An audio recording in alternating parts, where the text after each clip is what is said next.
La consegna dello stendardo, del testimone della legalità da parte della consulta giovanile di Favara ai ragazzi del secondo circolo didattico Falcone Borsellino è stato uno dei momenti più importanti e clou di questa manifestazione, la festa della legalità di Favara, che ha visto tutte le forze dell'ordine presente, ma soprattutto i giovani e la città. La legalità come baluardo, la legalità come stile di vita. Il passaggio dello stendardo a voi.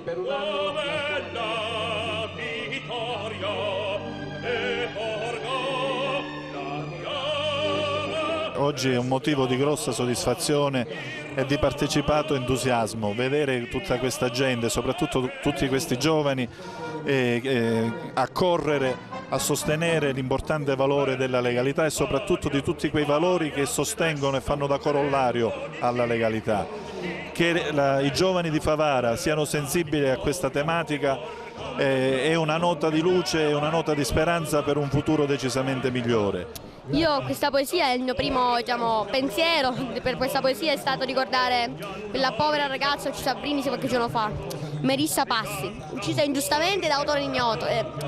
Avevo voluto fare questa poesia in sua memoria, per ricordarla un po' come se fosse qui con noi.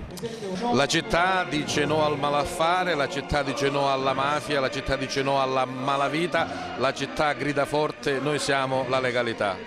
Sì, questo è un esempio eclatante di come la gente, quando viene chiamata, risponde agli appelli di tutti coloro i quali, indipendentemente dal ruolo che rivestono, vogliono una città più tranquilla, più serena, vogliono una città dove regni l'armonia, la concordia e innanzitutto ovviamente il rispetto della legalità, e quindi un atteggiamento da parte della città di Favara che io ne ero convinto non poteva che essere oggi qui presente in maniera massiccia, grazie anche alla presenza delle scuole del nostro territorio. La Guardia di Finanza, madrina della festa della legalità di Favara.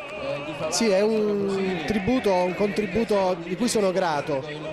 La tela rappresenta veramente quello che la Guardia di Finanza svolge sul territorio agrigentino, ma sull'intero territorio nazionale, in particolare in questo momento di ricerca della cultura, della legalità economica, di diffusione della legalità economica. È significativo che sia stato fatto da giovani, da ragazzi dell'Accademia della Cultura e della Legalità.